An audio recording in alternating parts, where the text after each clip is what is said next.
வெளி மாநிலங்களின் குப்பைகளை கொட்டும் இடமாக தென் தமிழகம் மாறி வருவதாக சமூக ஆர்வலர்கள் குற்றம் சாட்டி தொடங்கியிருக்கிறார்கள்.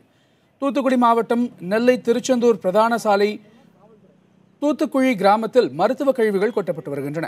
நூற்றுக்கணக்கான ஊசிகள், காலாவதியாகும் மருந்து பாட்டில்கள், பஞ்சுகள், பேண்டேஜுகள் உள்ளிட்டவை அங்கு தொடர்ச்சியாக கொட்டப்படுகின்றன.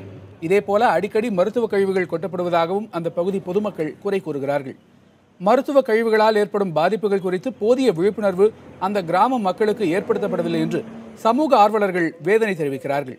இதுகுறித்து தூத்துக்குடி மாவட்ட சுகாதாரத்துறை இணை இயக்குனர் மதுசூதனிடம் கேட்டபோது இதுபோன்று இனி நடைபெறாமல் பார்க்க உரிய நடவடிக்கைகள் எடுக்கப்படும் என்று உறுதியளித்தார். சென்னையிலேருந்து வந்திருந்தேன். இந்த ஊர் தான் எனக்கு சென்னையில் வேலை பார்க்குறேன். நேற்று தான் வர்றப்பவும் பார்த்தேன். இந்த வழியாக நடந்து போகிறப்ப தான் பார்க்குறேன் இந்த மாதிரி மெடிக்கலோட வேஸ்ட்டு எல்லாம் வச்சுருக்காங்க.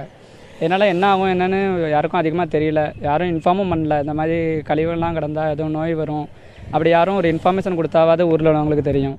அடிக்கடி இந்த மெடிக்கல் கழிவு அடிக்கடி எங்கள் ஊருக்கு பக்கத்தில் ஒரு மெயின் ரோடு வரமாக நிறைய கிடக்கு. மூடையாக கட்டி போட நாங்கள் அதை அவுத்து பார்த்தோம்னா ஊசி, மருந்து, பாட்டில் இதுதான் அப்பவும் கிடக்கு. இதோடைய விளைவுகள் என்ன வருங்கிறது எங்களுக்கு தெரியாது. இப்போ தான் இது நேற்று மச்சின ஊர்லேருந்து வந்து பார்த்து அவர் தான் இதோடைய விளைவுகள் என்ன வரும்னு சொன்னார். அதனால தான் நாங்கள் தகவல் கொடுத்தோம்.